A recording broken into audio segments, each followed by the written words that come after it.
Vamos revisar aqui as indicações de profilaxia de endocardite infecciosa, tema muito importante para cirurgiões, para clínicos, cai muito em prova de residência.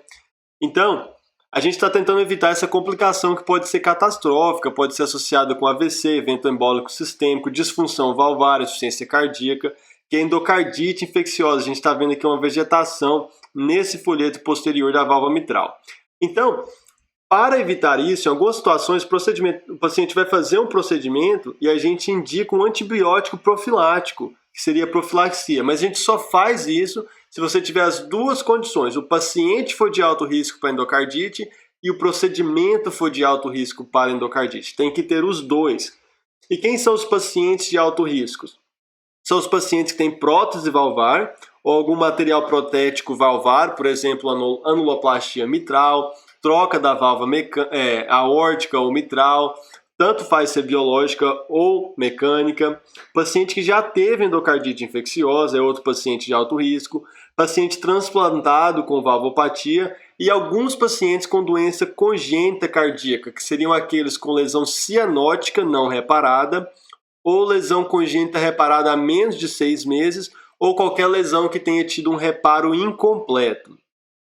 Então, é importante também identificar quais pacientes não são de alto risco, que é tema muito comum nas provas, vocês vão cuidar desses pacientes. Então, o paciente que tem um prolapso de válvula mitral não vai fazer profilaxia de endocardite infecciosa. Não é um daqueles critérios de alto risco que eu expliquei. Válvula aórtica bicúspide também não. Miocardiopatia hipertrófica não. Febre reumática não. Comunicação interatrial não. Aqui na febre reumática, se não tiver nenhuma das condições que eu falei para vocês anteriores, né? Então, só esses critérios por si só, se for uma comunicação interatrial, uma válvula aórtica bicúspide, só esses critérios não são de alto risco, porque não preenche nenhum desses outros critérios aqui que eu falei para vocês, que são os pacientes de alto risco. Só que além do paciente, você tem que ter o procedimento de alto risco. Quais são eles? Procedimento odontológico, com manipulação do tecido gengival, incisão em pele ou subcutâneo se o tecido estiver infectado, vai drenar um abscesso, é um procedimento de alto risco. Se o paciente também for de alto risco, tem que fazer profilaxia.